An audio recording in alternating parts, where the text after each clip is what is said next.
En présence d'Antoine Assaf, de Philippe Clanchet, d'Éric Vérag, deuxième partie du grand débat consacré à Fiducia Supplicans, qui rappelle que ceux qui ne vivent pas dans une situation leur permettant de s'engager dans le sacrement du mariage ne sont ni exclus de l'amour de Dieu ni de son Église. Alors il y a eu un document le 18 décembre qui a beaucoup fait parler de lui, document du dicaster pour la doctrine de la foi, donc il s'appelle donc Fiducia Supplicans, sur la bénédiction des couples irréguliers.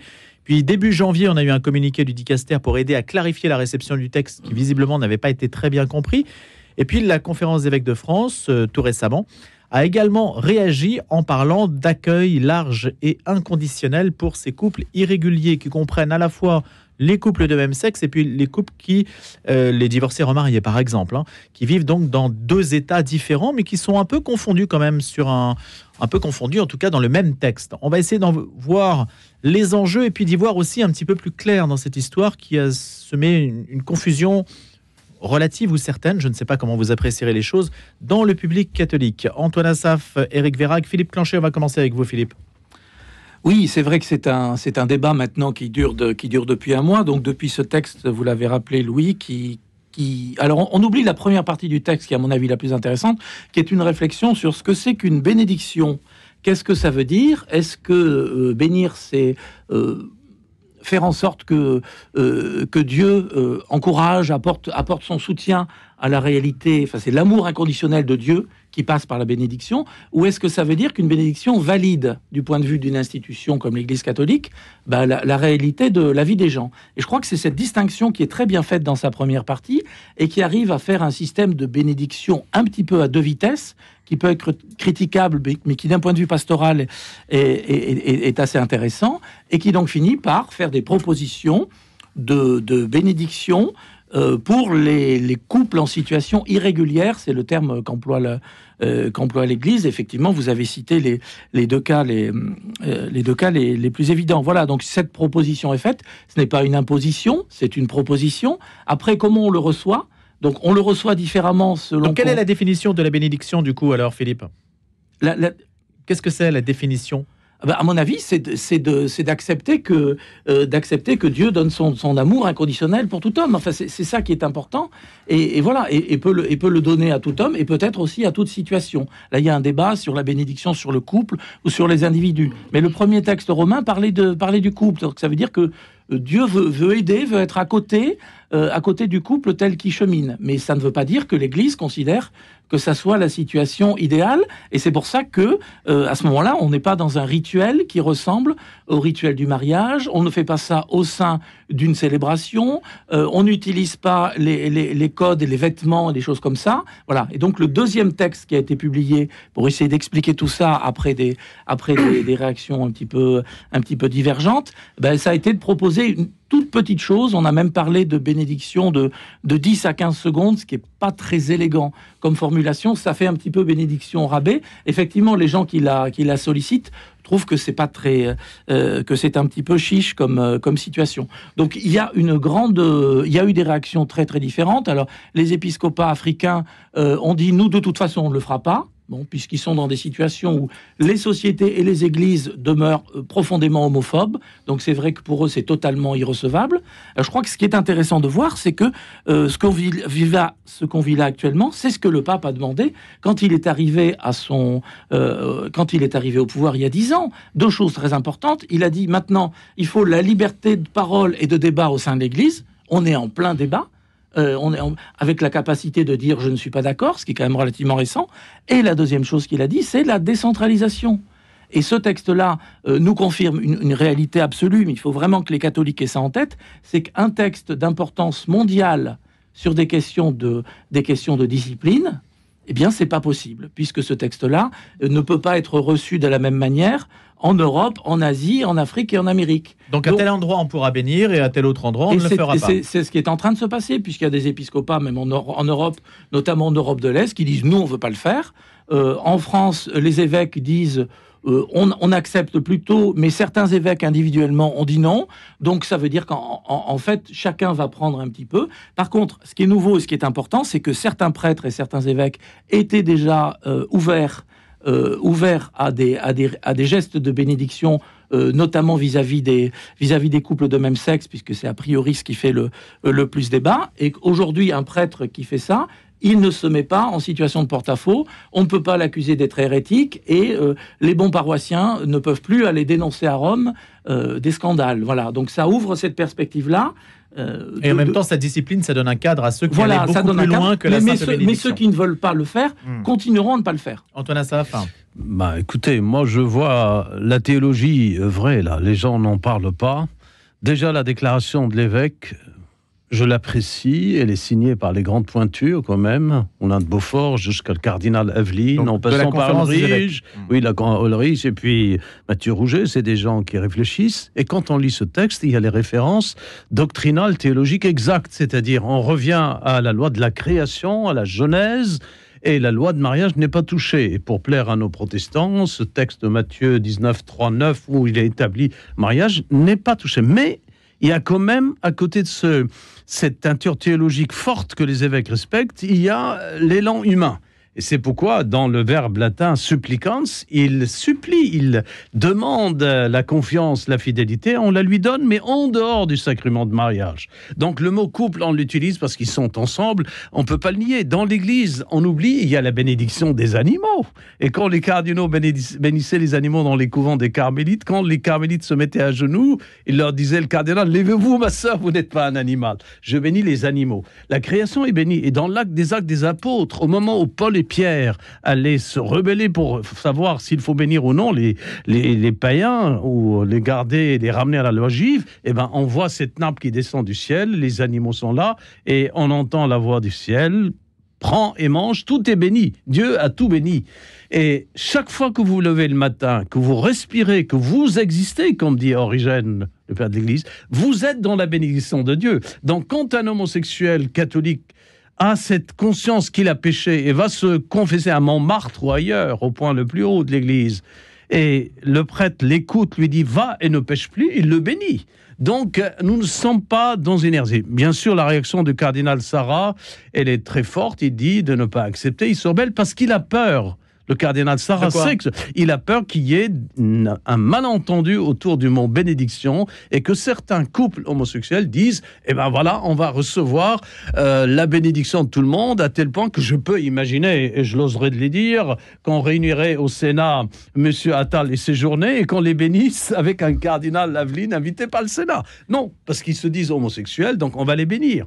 Non, il y a quand même cela. Mais je termine par le côté humain. C'est finalement, vous avez prononcé le mot homophobe.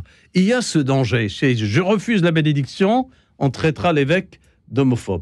Non, on peut accepter qu'un homme vivant avec son homme de je demande la bénédiction et les évêques disent pour le suivre dans sa démarche de retrouver la vérité. Parce que ça soit Michel-Ange, ou Raphaël, ou Botticelli, les trois couchés, l'un avec ses anges, l'autre avec ses esclaves et ses sculptures, et on accusait Botticelli de sodomie.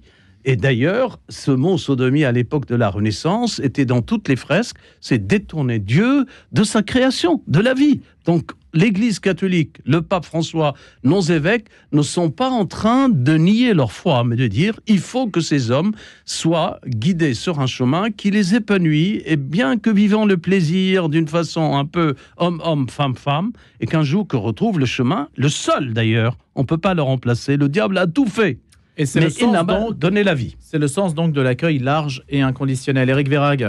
Je vois que j'ai devant moi des militants de la bénédiction des couples homosexuels, donc je vais... Non, vous vous trompez complètement. Vous commettez le même malentendu. Sentez-vous libre. Je ne bénis pas l'homosexualité. Je vais essayer quand même de parler. Bien sûr. Moi, ce que j'ai retenu, c'est que autant la bénédiction d'une personne homosexuelle ne pose pas problème, autant ce qui pose problème, notamment dans les églises africaines, c'est le principe de la bénédiction du couple homosexuel, c'est-à-dire qui est une conception de la vie ensemble qui est un peu différente de ce qui me semblait être, moi, naïvement, la création telle qu'elle est écrite dans les textes sacrés. Mais l'Église ne reconnaît pas le couple. Le mot couple consacré à l'Église, le couple, qu'est-ce qu'un couple dans l'Église catholique? C'est quand l'homme dit à la femme oui et la femme dit à l'homme oui. Le sacrement vient du couple dans le mariage. Il ne vient pas même du prêtre. Il les laisse dire oui l'un à l'autre. Quand je me suis marié à l'Église, le prêtre m'a expliqué que le mariage, c'était une alliance à l'image de l'alliance telle qu'elle est exposée, développée, montrée largement dans les textes. Fondé sur votre oui. Et c'est pourquoi, sous l'Empire romain, les couples chrétiens vivaient sans aller se marier à l'église. Jusqu'au XIIe siècle. Ce qui m'effraie, c'est le fanatisme de cette église militante qui ne laisse pas les gens s'exprimer lorsqu'ils ne sont pas d'accord. Mais il n'y a pas de fanatisme, Jean-Marie. Il n'y a pas de fanatisme. Pas à en placer une. Allez, non, mais dans le débat, il faut qu'il y ait des coups d'épée aussi, un peu de duel. On n'est pas là à réciter notre catéchisme. Rassurez-vous, Antoine. Il n'y a pas de fanatisme, je ne suis pas d'accord.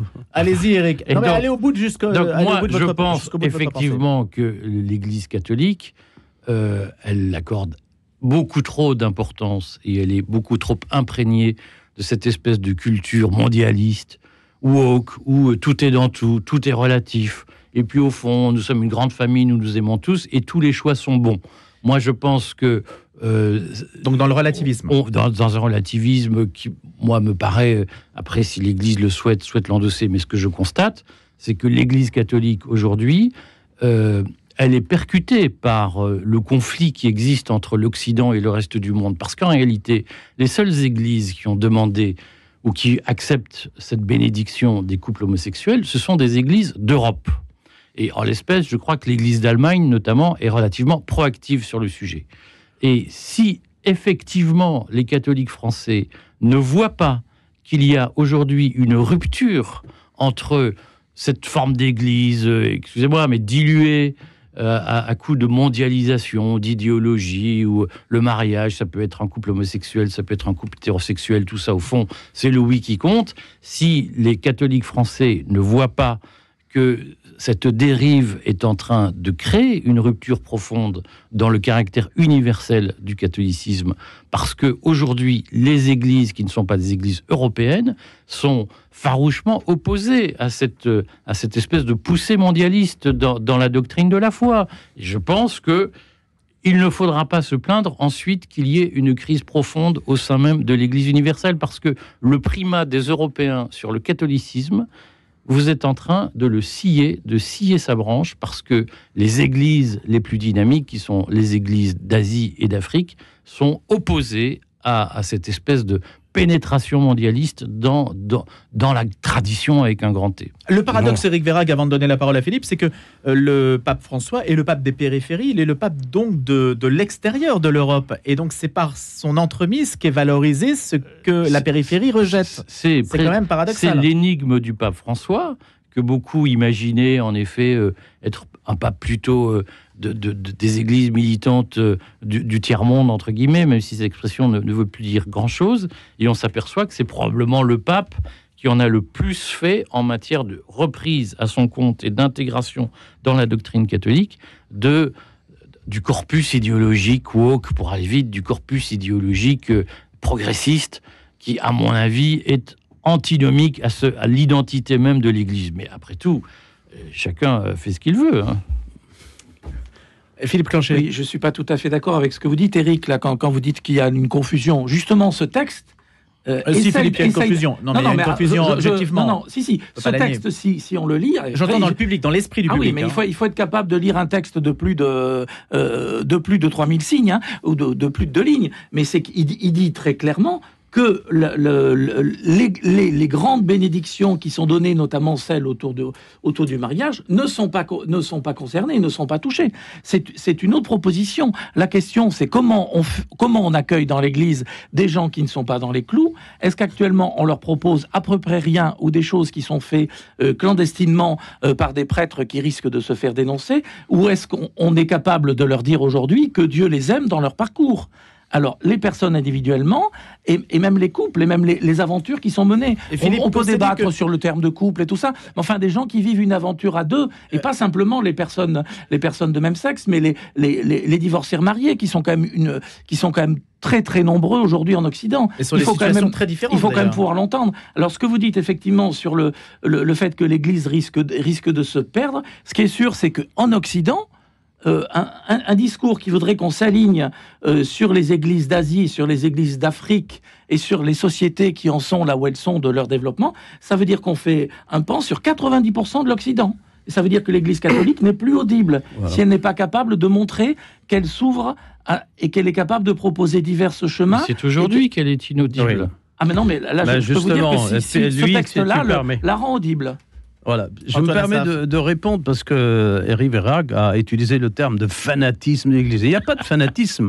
En face de ce fanatisme, tu crois, je me réclame, et je serai très heureux de vous le dire, que vous êtes dans l'ignorance de la foi catholique. Parce que quand nos évêques citent la Genèse, ils citent la référence la plus traditionnelle, que nous soyons en Afrique, en Orient, en Occident. Il y a Adam et Ève. Et à partir de là, quand ils vont vers la bénédiction, j'ai bien parlé du verbe latin supplicans, ils viennent demander, ils disent « aidez-nous ». Parce que ces gens, ces catholiques qui pratiquent l'homosexualité, j'ai cité Botticelli et Michel-Ange, ils savaient qu'ils étaient dans l'erreur, mais ils le pratiquaient avec leur ange, comme on disait, et l'Église le savait, Jules II le savait, mais combien le mécénat allait jusqu'au bout. Il leur permettait d'aller jusqu'au bout de leur art, et leur vie était bénite. Et ça, l'Église catholique est la plus puissante de ce côté, contrairement à l'Église orthodoxe ou protestante. La protestante, ils en sont à vouloir marier leur pasteur. Et l'Allemagne demande même chose pour les prêtres. Beaucoup de théologiens homosexuels à Rome, le fameux Polonais, est sorti dire au pape, vous devez reconnaître notre couple. Le pape François, qu'on n'arrête pas de critiquer, a toujours refusé de reconnaître l'homosexualité. Il a même dit, si vous voulez que je résolve le problème de l'homosexualité à l'intérieur des hectares du Vatican, c'est comme si vous me demandiez de nettoyer les pyramides d'Égypte avec une brosse à dents.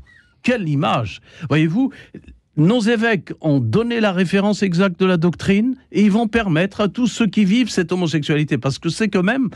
C'est un drame pour eux. Ce que dit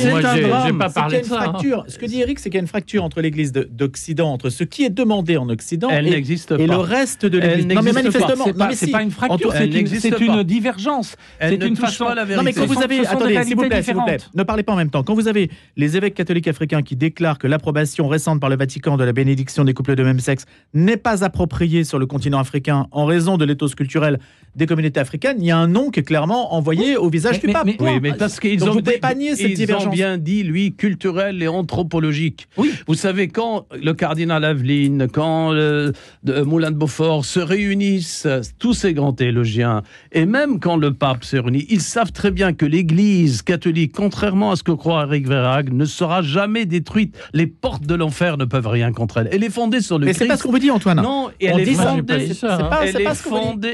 est fondée sur le Christ et sa révélation. Elle n'est pas fondée sur des lois humaines, marier ou ne pas marier les homosexuels. Il y a cette réalité qui existe depuis Caïn. La sodomie est ancienne. L'Église catholique la condamne. Antoine, alors, en quoi on peut leur reprocher de ne pas bénir? Pas ensemble. Je termine ma phrase, parce qu'il ne faut pas que je sorte d'ici comme un fanatique. Rassurez-vous, ce n'est pas le cas. Personne n'a jamais nié le fait que l'homosexualité n'est pas nouvelle. L'homosexualité a existé avant l'Église, elle a existé avec l'Église, et si un jour il y a un monde après l'Église, elle existera après l'Église. Le sujet n'est pas là. Et je l'ai dit, moi, qu'on bénisse des homosexuels, je pense que personne, ça ne pose de problème à personne sur le fond. La question est de savoir si l'on bénit un mode de vie affiché. Et je crois que la difficulté, elle est là. Et moi, à titre personnel, je ne comprends pas qu'un homosexuel demande la bénédiction d'un prêtre. C'est-à-dire qu'un jour, on fait le choix d'avoir une vie homosexuelle, on est tout à fait libre de l'assumer.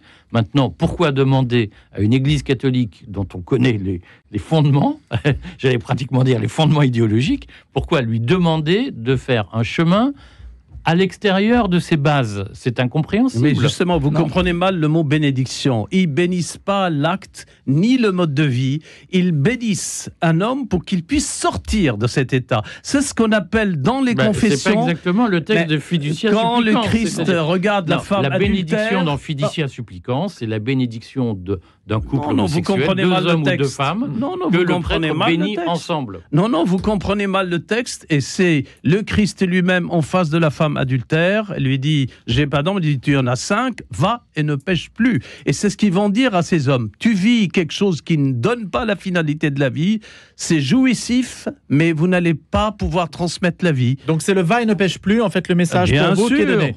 Voilà. Donc Juste ça veut pour dire reprendre- qu'on Elle est reconnaît... la femme adultère est bénie. Donc c'est une manière de reconnaître le péché. Oui. Juste pour reprendre ce que dit Éric, là vous avez tort, l'homosexualité n'est pas un choix. Il faut oublier cette affaire-là. C'est un état, voilà. Bien sûr. C'est un autre sujet, Oui, Philippe. oui, non, mais enfin, Non, mais on choisit de l'assumer ou non, pas. Non, c'est très, non, mais c'est C'est l'affichage très important. public Voilà.